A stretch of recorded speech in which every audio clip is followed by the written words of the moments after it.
And thank you all for joining me this week.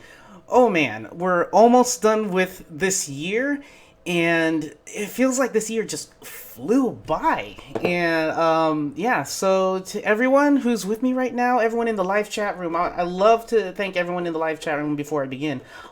Daniel was here first. It's like this year just flew by. And there we go. Yeah. Okay. Now I can't hear myself. All right. Yeah, Daniel, Frank, Riley's here, Jim, Bob, Brian. I know Alex is here, Vitor, and Nav, and I think that's it so far. Sorry if I can't read your name in Russian, but thank you for coming. Tamir is here. Okay, thank you guys so much for joining the live stream. It's always wonderful to see this community grow, and it's such a joy for every week I get to geek out about web design with you guys. And man, yeah, like Riley said, it's time to party. So let's get this started. This week, we have a special guest. His name is Travis Neilson, and he hosts the YouTube channel called DevTips for Designers, or just short DevTips.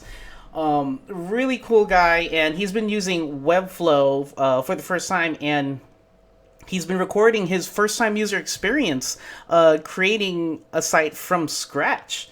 And it's really cool to see what the Webflow team has achieved thus far and where we still have ways to improve. And it's really cool. If you haven't checked out his channel yet, it's youtube.com/devtips for designers.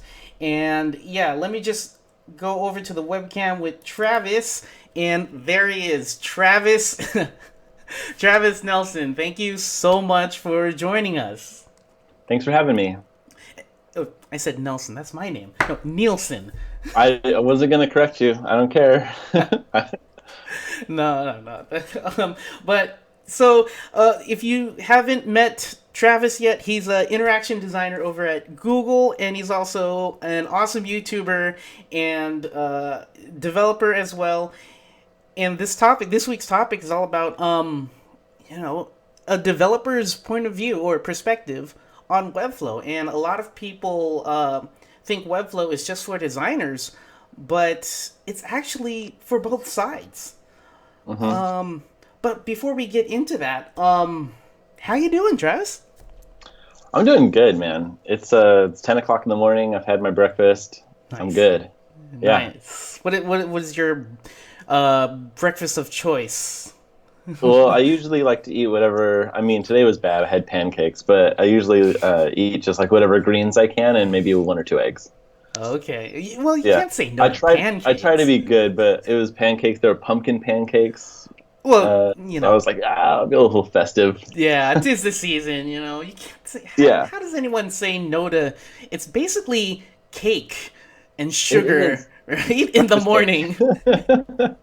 Little like thin breakfast cakes. Yeah, basically. And we say it's breakfast. It's a healthy breakfast. But so yeah, let's for people who don't know much about you yet or haven't gone to your YouTube channel, I want to know, when did you first get that bug? When did you get that first feeling of, yeah, I want to be a designer, a developer? Oh, I thought you were going to talk about the YouTube channel. So the first bug of being a designer and developer.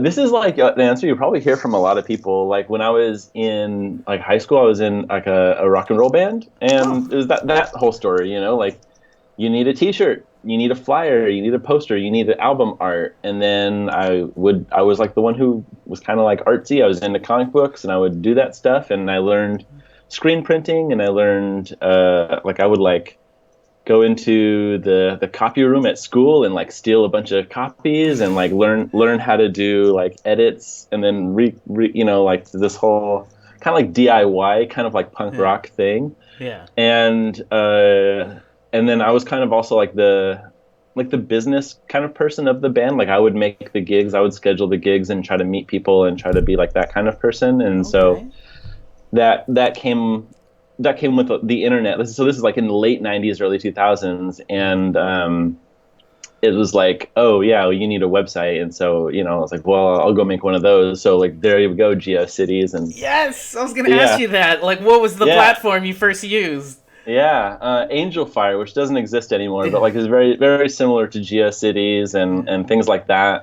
Eventually, like I was able to like meet with people and like we like bought a domain together and like we each had our like a little subdomain That was a big moment and for you, right? it Paying, was pretty cool because it was like legit, like it was like my own URL and wasn't that like $75 or something back then for a domain name? was that Like, didn't it cost a lot for a domain name back then?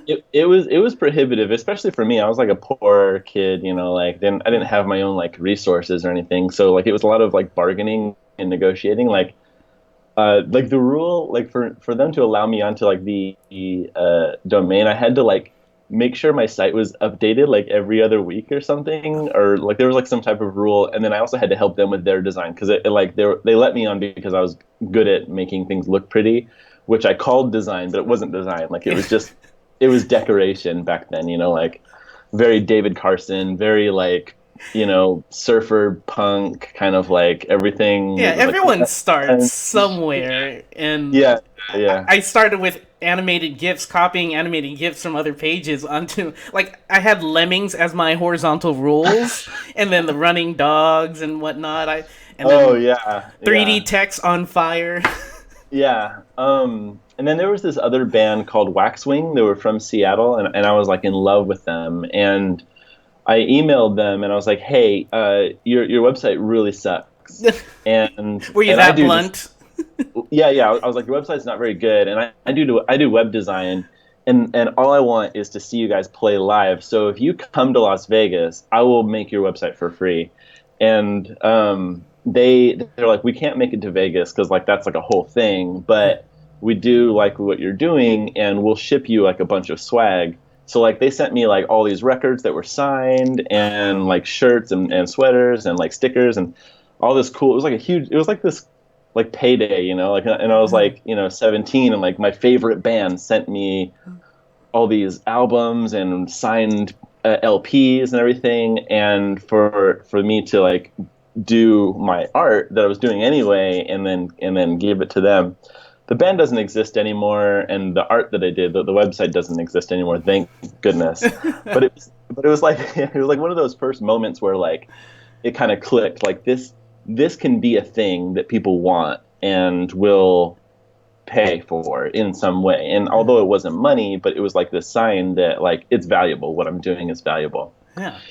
And then time went on, and then just kind of like other bands needed things, and they needed some stuff, and it kind of grew like that. I put it on pause for a long while, and then when I came back, there was no more tables. It was all CSS, so I had to learn Oh. all that. Yeah, that Well, was that goes into my next question. As being a designer, you starting off a designer, was yeah. it tough for you to learn code like CSS? No, I always approached it. Even now, I approached code as a design tool. Like I don't think of them as different things. Like I if as far as I go is just drawing a picture of an interface, then it's not an actual interface. It's just a picture of an idea that I want to see somebody create. Yeah. It's a napkin sketch, even if it looks good. The only real thing is the real thing. So for me, it was never a complete job until it was complete. And so that was the whole reason I learned to code, because I didn't have like a coding buddy that I could push it off to, or a contact or anything. And in truth, there's a lot of design that you can do in code. Like I don't consider my I'm air quoting. I don't consider my design done when I'm done with my mockups, Yeah. because I'm like, oh, I'll decide that later when I'm coding, like how big I want this to be, or how I want it to flex, or how I want it to collapse, or Yeah. grow, or expand. Like all that I can decide and design in code, because a web interface is very interactive, and like a mockup is not necessarily interactive, and the industry is trying to bridge that gap with like prototyping and interactive mockups and like things like Printable and stuff like that. But really, until it's real, it's not real. It's just an idea, like a concept. Yeah, and so that's what I feel whenever I see awesome, weather app mock-ups or whatever on Dribbble or something like that. Yes. I'm like, yeah. I see these redesigns and these mock-ups, and I'm like, that's cool, but I can't play with it. So it's cool, but it's not real. Yeah. And yeah, I see that a lot on Dribbble. Whenever I go to Dribbble, I don't do it too much these days, but when I stop in, you see like these GIFs that people have designed this interface that like will like first the header pops down and like the thing and it's yeah, it's like, wow, that's so cool. And I'm like, that looks cool. That will never work. That will never work. And that's okay. That's okay because a designer's job is not necessarily to make the final thing, but to think about what's possible. And there's like that balance that needs to be struck. So like if I do mock-ups, and if my first mock-up I was like, I'm going to be really practical, then that would lead my explorations in a certain direction. But if you say like, I'm going to 10x my ideas, go as crazy as I can, and then work it backwards, step it back to practicality, you're going to have a little bit more of an explorative result, rather than like, I'm going to start practical and work through, just these iterations that are like, I don't know where you would go from there, but you know what I mean? Yeah. So there is a need for both sides. I can see that. Yeah. I'm noticing as I'm talking like the differences in the statement of design. Like code is a design tool, and at the same time, like we need to go big in the beginning, and like it's not. It may seem like they're contradictory, but they're really not, because it's all. They're all tools, right? They all kind of like build into the final result, and you might animate something in Printable or work through something like in After Effects that you think is amazing, and then when it comes time to build it, it's not possible. So you have to say, okay, what is possible? And that's where knowing code really well, especially front-end code for designers. Front-end code is in my opinion super important, because you need to know what you can do. And when you see these things that just could never be built, and not only never be built, like if you did build them, would they be usable? Like would somebody want to wait 10 seconds every time they load your screen or something like that? Yeah, and then we're back to the Flash days. Yeah. With animated intros and whatnot. Yeah. Well, see, I think everything has a place. Like so, like a Flash introduction, and today's answer to that would be like an animated interface that comes in, or like even a video playing or something like that. Those are like modern examples of a Flash intro. They all have their place. Something like a business website, like the Webflow.com, is not a great place to have like that all that stuff. But like the website of a rock and roll band is probably a good place to have like a video intro or some like weird animation that happens first, because like it's more about experience rather than information or something like that. I don't know. Okay, yeah, you're right. It depends on the goal, the actual goal of the site, what its mission is. All right. Totally. Good. Yeah, good perspective. And so you have an awesome YouTube channel that you've been doing for how many years? Was it 3 years or 3 years? Yeah. Just in November, 3 years. Yeah, congrats, dude. What inspired you to start that? Because it's tough for someone to get on a camera and just speak their mind. It's very tough.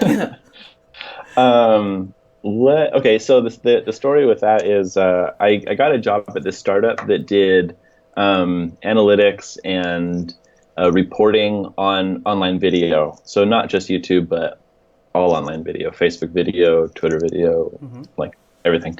And but we started with YouTube because it was like the biggest and easiest. And I was designing interfaces for YouTubers to grow their website, grow their channels. And I went to a conference called VidCon, And I was not a video creator at the time, but I was like a designer, and I know what creation looks like and feels like, and I know what like uh, flow is, a creative flow, and like the excitement and the thrill of creation. Mm-hmm. And I went to this conference, and I'd never been like I'd met video creators. They come in our office and stuff like that, but I'd never been like in this like cluster of them. And like the walls were dripping with what I recognized as creativity and the excitement of creativity.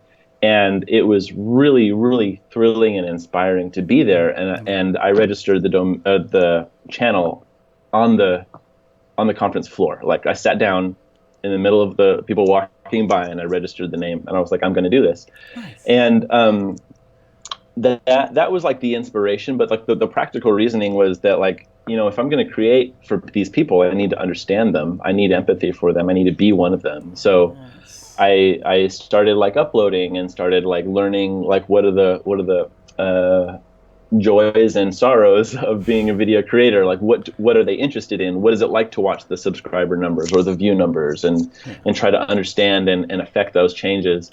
And that helped me design better for them. It helped me like have better ideas of like, you know, like when I was sitting in meetings and people would be like talking about whatever, and I go, you know, as a video creator, when I'm uploading, and like I could talk from real experience, and that was very, very helpful for me at the time. I've since moved on from that job, but I have very high regard for those people and what they do.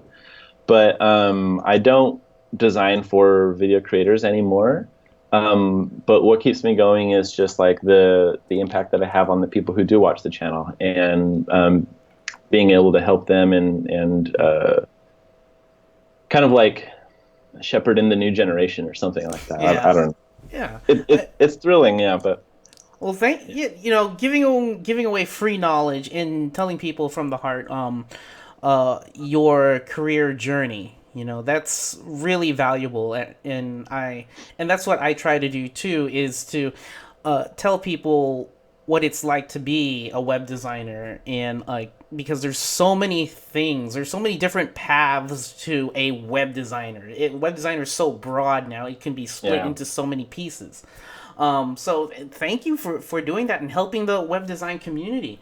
And speaking of your career, it's been a long career since your GeoCities days. So Yeah, a little bit.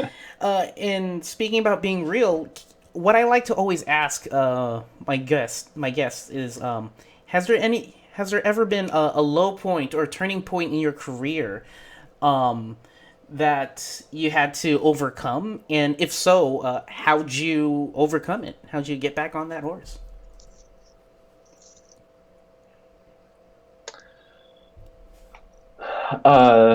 Wow. A low point. Well, I mean, there's been moments where I look in the fridge and there's nothing there, and then I look in the bank account and there's nothing there, and so you're like, well, what are we gonna do now? I was lucky enough to be married when I made the jump, and so we had like that little double income when you first married, you know, and so there was like that little bit of a cushion, but yeah, there were some definitely freak out moments where like, I don't know if I can do this, and I don't know if I have what it takes. I'm not good enough. I mean, I still deal with that, but I think that one of the benefits I have over a lot of people is that I have some really good people in my corner. I'm thinking about my wife, who's very supportive and very encouraging. And she's a great example to me. She's an athlete, and so I'm like, because I'm not, and I'm like, hey, so you know, like how do you keep going? It's hard, right? She just ran a race this last weekend, and she did not perform well. She performed way under her expectations, and I'm like, well, how do you keep going? Like, it's hard, and sometimes it's frustrating and doesn't give you the reward that you're looking for. And she says, hard things are going to be hard. That's what makes them hard. Like, that's what makes them worth it. And if it was easy, it wouldn't be worth it. And like that kind of like, she's good. She's really good. So like that kind of like, approach to things, and that kind of like having her in my corner and like being able to cry on in her lap sometimes, which is like, I'll admit it, like there's been a few times where I've just like collapsed, like this is not working. I've worked with people that were like abusive, like, like emotionally, and I've worked with people that just didn't appreciate or understand, or I've been ripped off before, like doing freelance work and not paid, and it's just like, all the common kind of things. But I think what keeps you going is like, do you love the work? Do you get something out of creation? Does that thrill you? And if it does, then make that the goal, and then and try to find people who do the same thing. Try to find people who have the same goal as you, not to make money, not to be famous, not to whatever, but like to do the work and get lost in that feeling of just building something new and creating and imagining and what if, like that is really what kind of keeps me going. And so much that I have over the years found that if I keep that as the goal, more people who have similar goals attract to each other. Yeah. So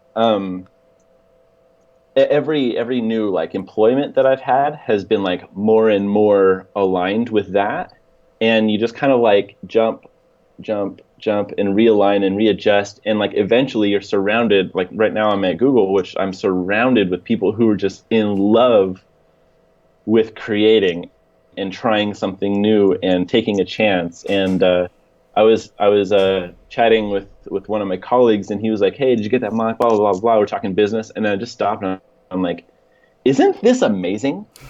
Isn't this incredible that we can have this conversation? That we get to talk about this stuff, and this is what concerns us day to day, and not like, I totally know what you mean. I mean, yeah, you do these streams like this every week, right? You get to like talk to people and hang out with people who are like enthusiastic about the things that you guys are building, and that is amazing. I think it's amazing that I'm super blessed to be part of a team, and I talk about this with my coworkers all the time. Like, we are helping web designers, and it's not just another platform.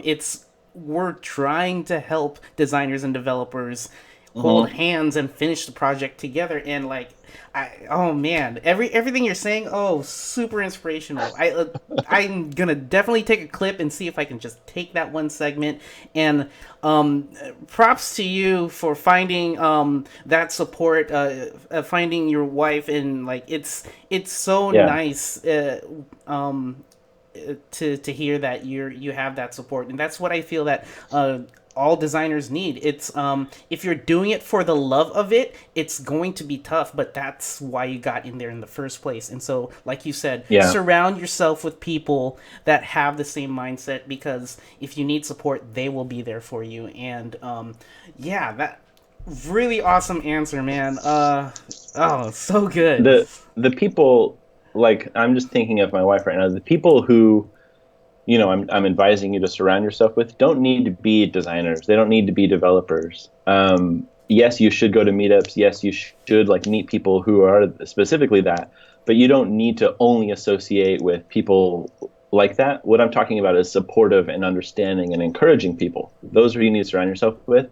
My wife is not a designer. She's not a developer. She'll look at my stuff and go, I don't like it. And I'm like, no, this is good. Trust me. And then, but the point is that she will encourage me and stuff like that. And so if you can find a friend who maybe doesn't understand what or why or how you do this stuff, but that's okay. They don't need to. All they need to do is love you and love the way that you work and the way that you're driven by this stuff. I think that's really important. I was discouraged a lot when I was younger because I wasn't surrounded by those people, people who didn't understand but also didn't care and thought it was dumb. Like the word starving artist. If I can tell you how many times people have told me that, don't do starving artist, don't do that, don't go that way. Go to college, go to be safe. So yeah, that's all. I just wanted to underline that. Like, you should go to meetups. You should meet people who do exactly what you do, but also like don't be limited to that. In fact, broadening the scope of the people you interact with day to day will help you be a better creator, because you need to get outside of your bubble. I'm learning that a lot with this election, that you have to understand that there's more people than the people that you talk with every day, and appreciate where they're coming from. Like, that's I'm just like, oh, I didn't understand how many people there are and how many different situations there are, and the needs that everyone has. And I think being able to do that, get out of your comfort zone, out of your bubble, and meet somebody new and ask them, critical questions and have a critical conversation will help you as a creator. Yeah, I totally agree. So switching towards Webflow now, you've been doing all these great videos. Thank you so much for doing these first-time user experience series. It's so awesome to watch. There's times when I'm like, yes, he figured it out, and he didn't need help. And then other times I'm like, oh, you can do this. I'm actually yelling at my screen. I'm like, no, click here, click. Oh gosh, I'm sure.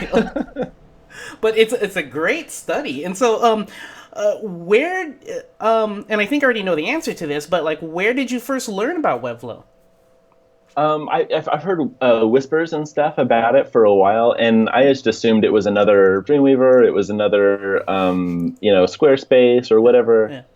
And then I went to Israel and I talked with Ran, who's a designer, and he also is a YouTuber. His channel is called Flux, or Ran Segal.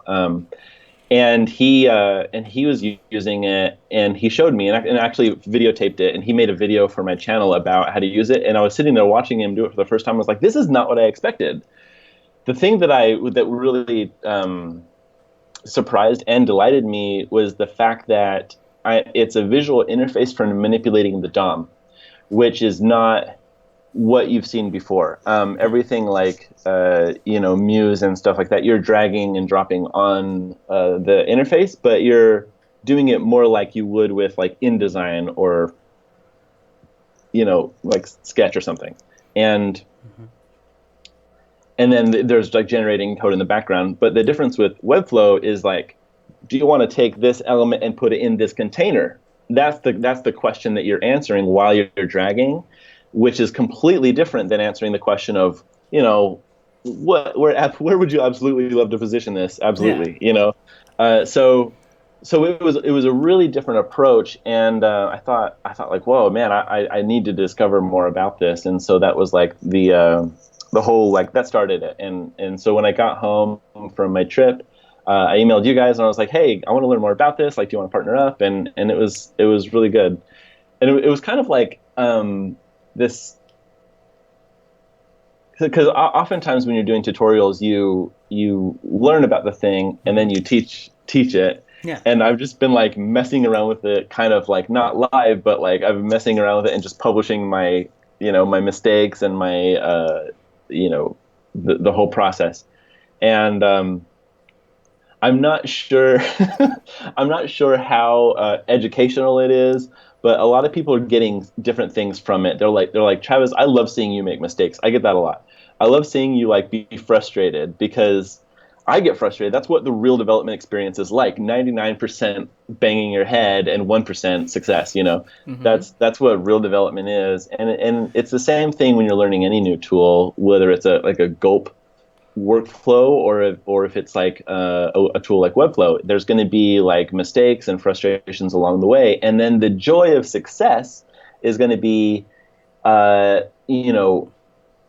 relative to the struggle you went through to get there. And that's with anything, and I think that it came across pretty well, especially in the first few videos when I was like understanding the core concepts. Yeah.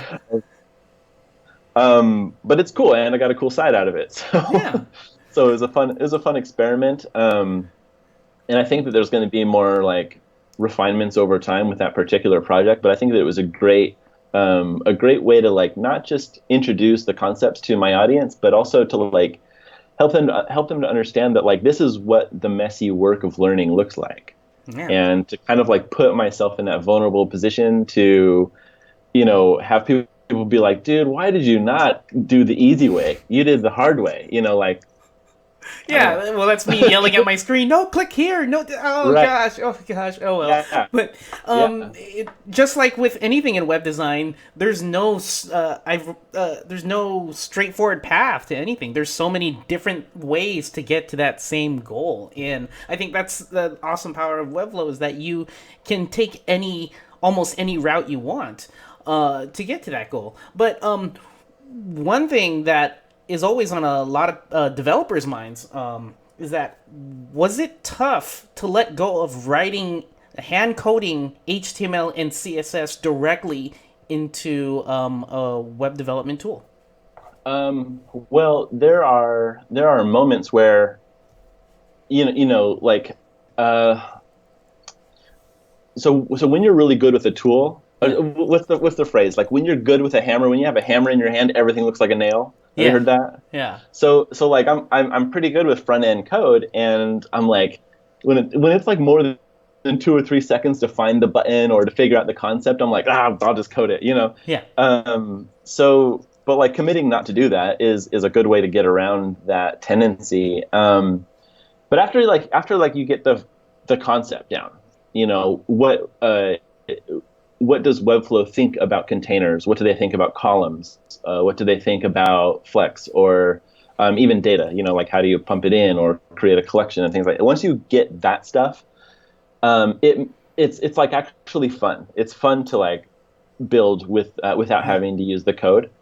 Um, Now we did an interview / office tour video a little while ago, and I'm going to post it publicly like either tomorrow or Thursday on the channel.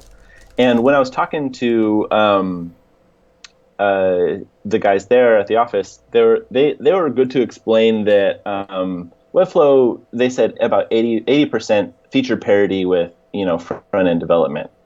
And there were some times where like I was trying to do like complex selectors, where Yeah, I was like, oh, can't do a complex selector, or I couldn't figure out how to do nested selectors. That took me a little while. yeah, But like I think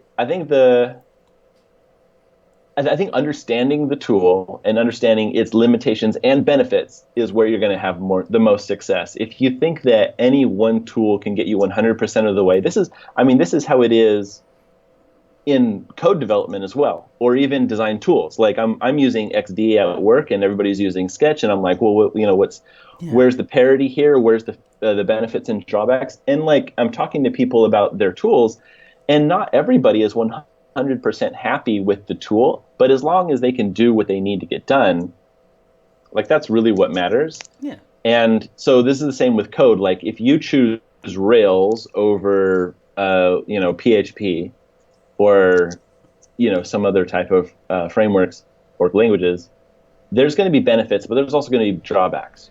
You're going to get exactly what you want in this area, and then you're going to get frustrated over here with anything. yeah, And the same thing goes when you're building the Webflow platform. Like you're gonna solve 80% of it right now, and then really struggle with this 20. And as long as you guys as Webflow can provide a way for me to hack a solution just like I would in code, like get a plugin or find like a way to like just write it out myself or something. As long as you do that, and you do with enabling me to put stuff in the header and the footer, then it's good. Then you can find your way around it.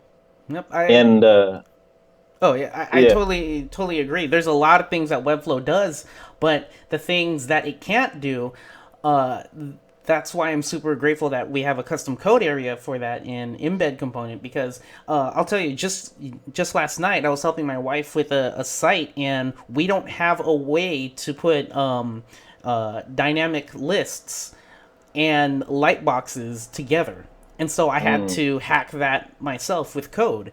mm-hmm. And it's again, it's 80% there, but the rest, it's like, okay, well, the team would love to tackle all these issues, but it's like I said, it's all depends on how comfortable you are getting to that goal and which software Yeah.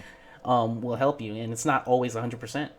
And you guys have to prioritize. Oh yeah, Like if you spend all your time on the one thing that's solving a problem for the 20% of people, That's 80% of your user base that's not getting their solution that they need.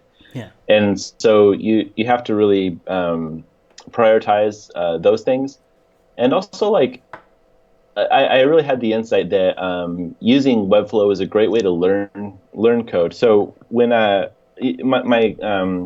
podcast co-host Carlos, he tried to learn code a few times, and I do a YouTube channel, so like I've been like talking with him and like for like a few years, and he's never like really stuck with it. Mm-hmm. And then I started doing the Webflow series, and he watched them all, and he was like, "Oh!" And now he's building websites. Like, so it's not that you don't need to code or something like that, but I think it's actually a good opportunity to learn the core concepts of front end development, Mm-hmm. because when he would look at code previous to this, he would just see like a bunch of divs and classes and then like the style sheet. But now he gets to like manipulate those divs. Like the divs are still there, but he's manipulating them, and he's understanding like, why does this container go this far and this one only this far, and why is it collapsing this way and that way? Because he can look on it's just like a little bit more understandable for him, not having the history that I do. So it was a really good example to me of like one good use case of Webflow is to like learn and like be able to figure stuff out. Like, why does this not work in this situation? Let me click a few other boxes and see like what needs to happen for my idea to work. Nice. It's pretty good. All right. Good advice. And so we already have a lot of questions coming in the live chat room, and I know it's already been over 20, 25 minutes or something, but like if you're still available for the second half. Okay, cool. Yes. Yeah. All right, first question comes from Brian. You once said that you didn't like the pairing of UX UI together and that you'd do another video on it, but I never saw you explain what you meant about it. I'm not sure about this question, but if you can answer it. Yes. So it's a very like hand wavy idea. So oftentimes, here, let me just write it down on this sticky note. Sometimes you'll see like people in their profile be like, I'm a UX UI designer or UI UX designer.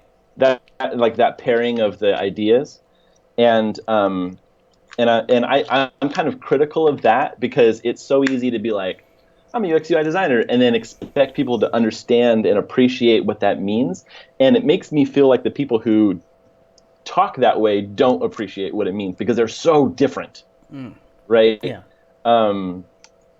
And like, you can be a user experience designer and not design UI, and you can be a UI designer and not consider yourself a user experience professional, because there's a lot more than just UI that goes into the user experience. Mm-hmm. And the concept and the argument that I'm coming from, and I'm sure this could be like debated, and like I'd love a debate, but like maybe just to quickly answer the question, is that user interface is deciding on what the interface looks like and creating that, and that's it. So it's very, very, in the spectrum of creation, it's very, very slim. It's a sliver in the spectrum. But now, what is a user experience? And if you think about like a user, like you said, how did you learn about Webflow? And I said, I had heard whispers about it. That's a user experience. Yeah. That whisper. And then Rand told me, and I watched him do it in front of me. That's also an experience. Yeah. So you guys are developing this product, Webflow, and when I say, what's the Webflow user experience like?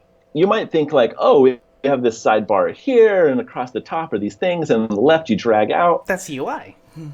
That's UI. Yes. Yeah. So that's why I say these things are completely different, because the experience that I had with Webflow is seeing Rand do it, and then after talking to you guys, setting up my account and looking at this blank page and like, where do I start? Like, that's the experience that I had. Yeah. And which is completely different than the interface. So when people talk about it as one word, oh, I do UX UI, I'm like, no, you don't. Yeah. Because it's not one word. Yeah. Right. In my opinion, UX people are mainly people who actually, if they're like say rebuilding a medical app or something, they'll be shadowing medical professionals and seeing what Yeah. their whole experience is like. What is their day like? And they're doing surveys and user testing and all that stuff. They're trying to find out what is the experience, and that's what my opinion is. UI is the people who actually build the interface. You know? Yeah. Yeah. I think it's kind of like saying like, oh, I'm a musician saxophonist.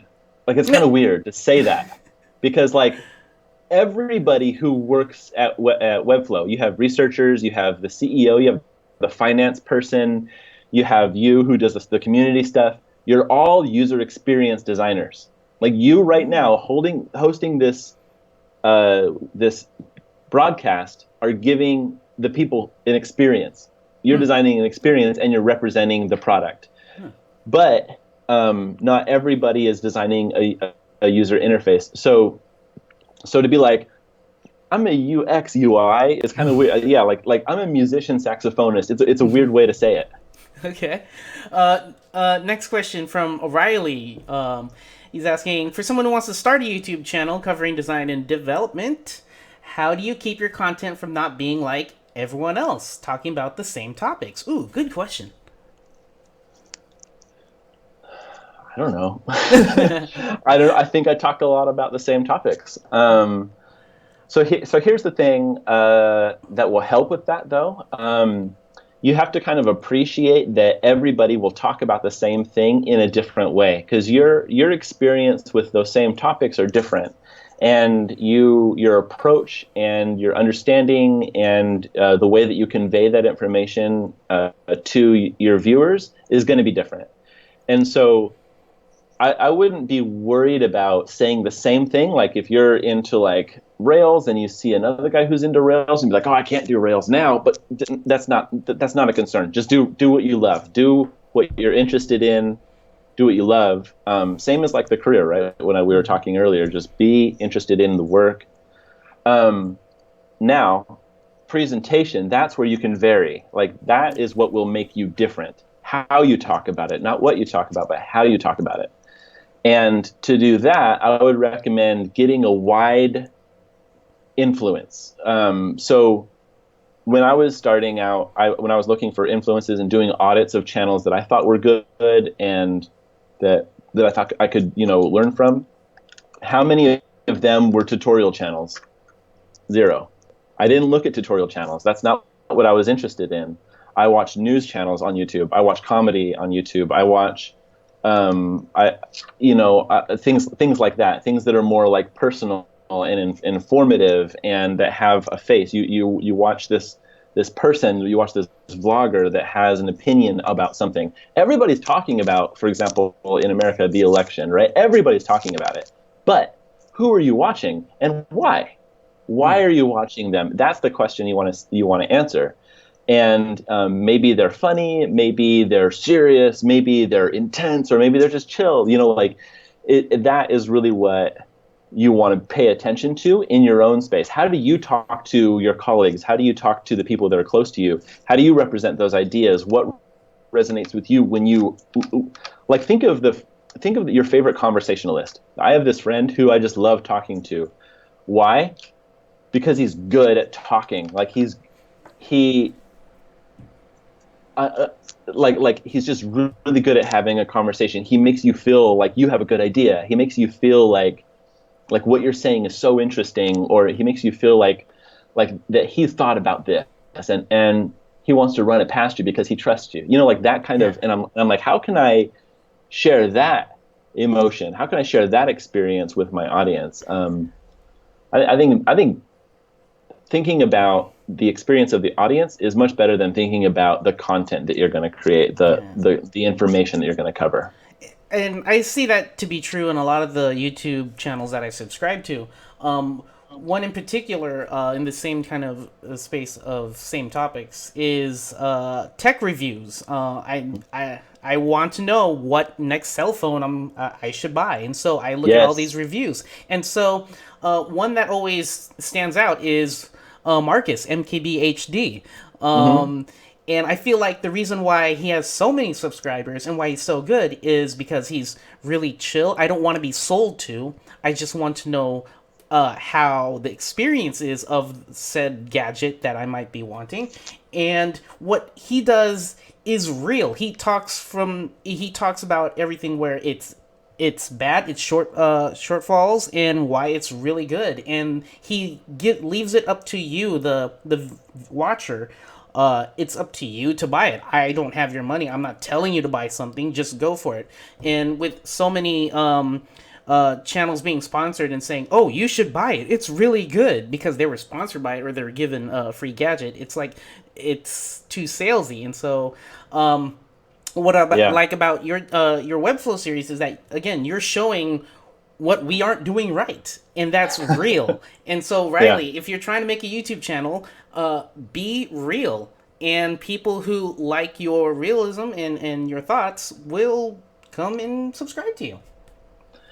Yeah, a while ago on our podcast, we interviewed John Lax, who is one of the founders of Tehan and Lax, the famous product design agency. He's now a product director at Facebook. And he turned me on to this kind of personality test called Oxyconn. And it's intended for people who are in sales to help them to understand what their selling approach is, what they're most comfortable with. And there's like this grid of like complexity and versus relationships. Like if you are not interested in relationships and you don't want complexity, then you're going to be a responder, meaning like somebody has a question, I'll answer it, and then I'll be on to the next one. If you're into relationships and you love complexity, that's kind of where I am. I'm at I love complexity and I love like interact, like I find out what's your problem and let me try to figure that out as a person. This is the advisor, and this is what I want to dig into you and say, like, why do you feel this way? Like, what are you looking for? How can this complex answer help you? That's where I kind of roam and work. And so understanding like what kind of person, how do you relate to other people? How do you consume information and relate to other people can really help you to understand like what kind of channel you want to be. Like what you're describing right there is somebody who's like definitely into relationships, and maybe I'm not sure where your review guy is on the complexity, but like he's definitely talking to you on a personal level. Like this is what I thought about it. This is what I feel. He's not trying to answer your question and move on to the next one. So like I'm not saying any one of these is bad, but like understanding your own style and preferences can definitely inform the way that you go about the work that you're going to be doing. Yeah. Okay. Yeah. I think this will be the last question from Terrence. Says, what has changed in your workflow when you joined Google? I'll tell you this, Terrence. I barely code anymore. I do barely code. Sometimes I do. I've coded like maybe 3 small demos for my developers. I'm like, this is what I was thinking, and then I'll code it up quickly and send them, the HTML, and be like, can we do this? And then they use or throw it away. I don't know what they do with it, but like I don't code anymore. So that's been one of the hard parts because I've been a very, very straddling type of designer my whole career. That I would sit with developers and code with them for a while, and then I would jump back into my interface design tools and kind of whip up another idea. Like that was like how I operated. Mm-hmm. And what was the question? Like, what's changed? Yeah, in your workflow. And so I guess it's, no more coding. I don't code as much, and I make a lot more iterations. So at Google, like I used to like design like 1 or 2 ideas and then just be like, I like this one, and just like keep on working on it. Yeah. But now I feel like I'm learning how to be a lot faster with my iterative design. Mm-hmm. And also I've switched from tools like Photoshop, which is very like focused on making something perfect, to Sketch and XD, which are focused on iteration. Like they kind of like, the tools will actually inform the way that you create a lot and enable you to try different focuses, right? Yeah. And the focus with Sketch, and then after Sketch XD is speed. That's the focus. And they allow a designer to be like, here's an idea what that looks like, here's an idea what this looks, and just like boom, boom, boom, boom, boom, boom, like that. And so that has changed a lot for me as well. So way more mock-ups, way less code. So that's kind of been the two big changes, and it's actually like impacting my channel as well. Like I feel a lot less informed these days when I'm teaching code, which is like the focus of the channel for the past 3 years has been like code and stuff. Yeah. And I did that originally because I thought like, well, I'm good at both, but code is easier to teach. Like, does it compile? Does it not? Yeah. With design, you're like, how does that look? How does it feel? How does somebody approach it? What's the user journey and stuff? Yeah. Which is a lot more like fluffy. And I was like, if I'm going to teach somebody in 2 minutes, because it was supposed to be tips, you know, it's supposed to be really short things, but now I had to make like 40-minute videos. The idea was like, oh, code is easier to teach and understand quickly. And now I do like none of it code-wise. And the only code that I do these days is for the channel. I don't have my personal projects anymore because my personal project is the channel. Like this, I'm having like this weird identity crisis right now. Oh man. Of like, yeah, it's interesting. So that's like where Webflow is very, very like a breath of fresh air, because it's like something completely new that I'm learning, and it's straddling those two disciplines very well, and it's been nice. Cool. Well, thank you so much for being on this show. Learned so much, and congrats on your career. Congrats on where you are right now. One last question: What did you play in your garage band? Microphone. Oh, so you're the singer. Yeah. Those were dark days. Okay, all right. Maybe one day I'll be able to find your first website on Web Archive. Oh man, please don't. Let's just leave those things alone. Actually, there's a video where I did a tour of all the versions of TravisNeilson.com. Oh. Yeah, that exists, and so the first ones are very, very cringeworthy, which is okay. I'm okay with cringe as long as it's not cringy anymore. Yeah. Okay. Thank you so much. And I know the live chat room thanks you for being here. Two mentions. Yeah. So go to youtube.com/devtips for designers. Subscribe to his channel right now. And also he's on Twitter under DevTips Show. Again, Travis Neilson. Thank you so much. Thanks for having me on here, and thanks for doing this every week. It's really great, and like you're a part of the community, a force in the community for good, and that's always amazing. Oh, thank you. Thank you so much. All right, see ya. All right, bye. All right, let me get myself back on the stream real quick. If you guys have any questions for Webflow, Webflow related questions, I don't know how to get my webcam back on, but yeah, I'm still here in audio. If you have any questions about Webflow, you want me to look over your webpage, I have time for about, say, 3 links or 3 or 4 questions. Let's get to it. But yeah, while I'm waiting, dang, that was a lot of great information. Really honored to have a Googler on our stream, and just to hear about his experience. And that one question that I always ask about the low points in careers, everyone has a low point in their career. Maybe it's multiple, but yeah, there's always a way up. That's why I always ask that question to everyone, because when I went through my low point, I always wondered, am I the only one going through this? Am I just not a good web designer? And it's not that. It's just the way life goes. And I hope these interviews are helping you guys out. Cohen says, I saw the movie of DevTips with the Instagram tool. Is this what you do the same, Nelson? I'm not sure what you're talking about. For Instagram, Instagram feed lightbox thing, I forgot what it was called. It was like light feed or something. Light feed? Something. Light shit. God, I forgot.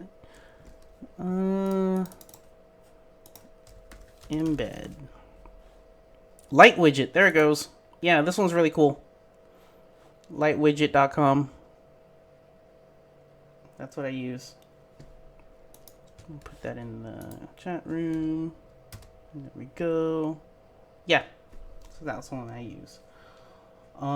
Frank asks, I have a question for my homepage. Is there another way to loop the animation of my background interaction? I just hacked the solution. There is a loop checkbox for interactions. You can find it. Let's see here. Yeah, it's in the interactions, but yeah, go ahead and ask in the forums, and we'll show you. Yeah. We don't see you anymore, Nelson. Yep, I'm still here. Audio.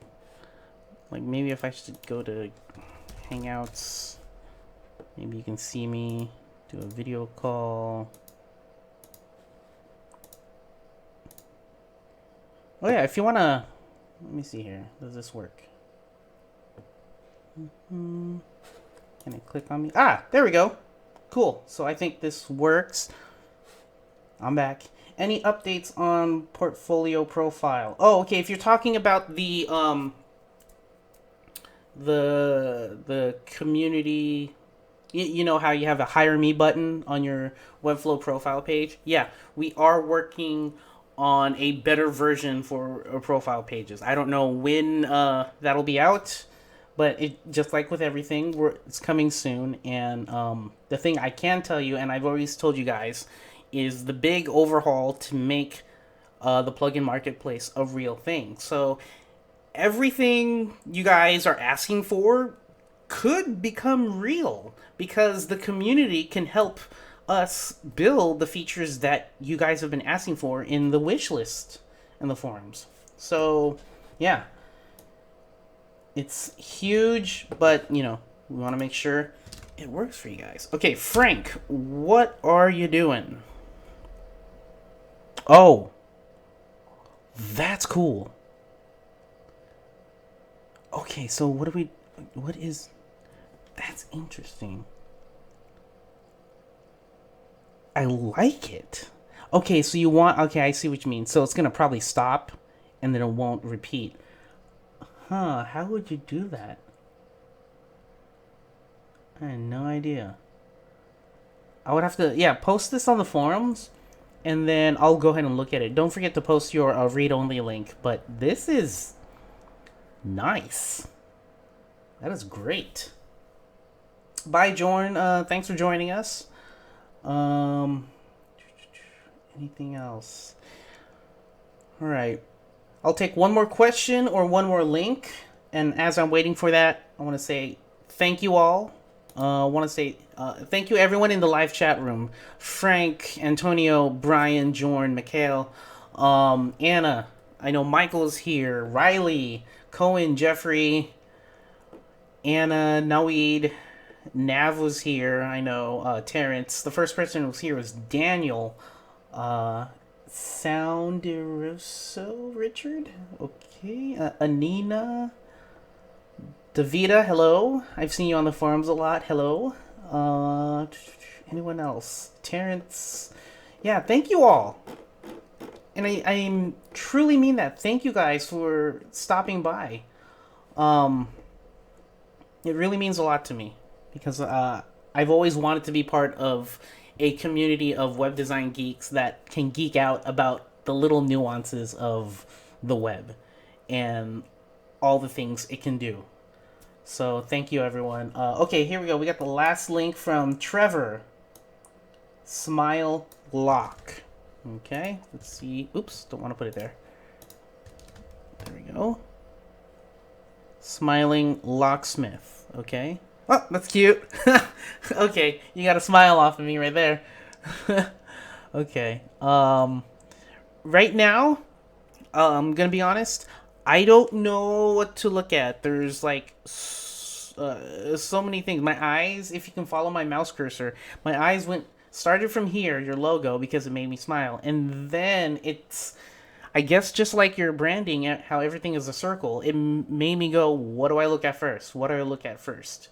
So It's nice. There's a lot of negative space, which is awesome, but I don't know what to look at first. So, um, yeah, I'm still trying to figure out what to look at for how would I fix this. Because you have a lot of things yelling at me right now. What we offer, and at the same time, call now, and at the same time, how much. It's looking more like a flyer that you would put into a mailbox rather than a web page. Okay, so what I would suggest is think about restructuring this in a flow that tells your story. Smiling locksmith, it already made me smile, and maybe some sort of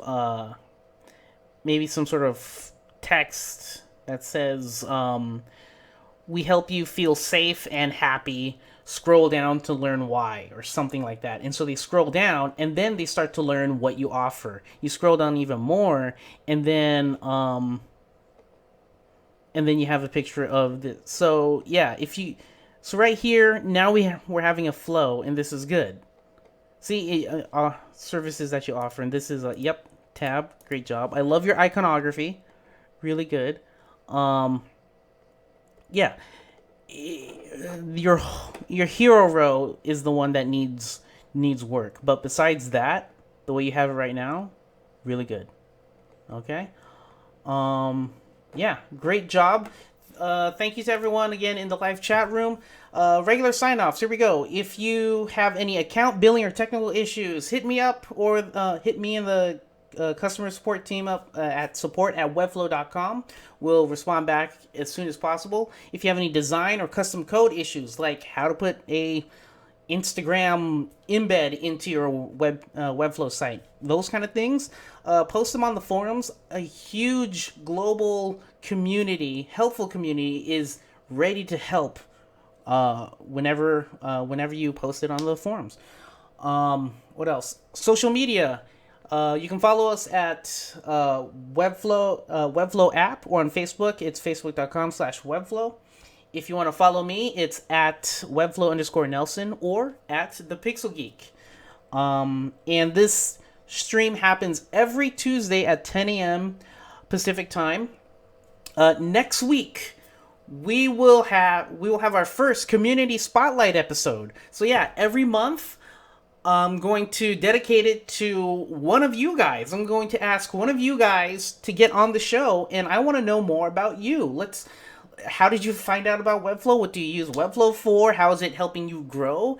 What are the things you wish Webflow had? What are the things that you're still struggling with in Webflow? I want to know the real stories from you guys. So yeah, November 22nd, next Tuesday, we're going to have, oh my god, I forgot his name, and I'm Sydney. Oh my god. Okay, so Sydney is going to be on the show next week, and yeah, he'll be our first community spotlight. So thank you all for coming. I will see you next week, Tuesday at 10 a.m. Pacific time. And as always, make the web beautiful. See you guys.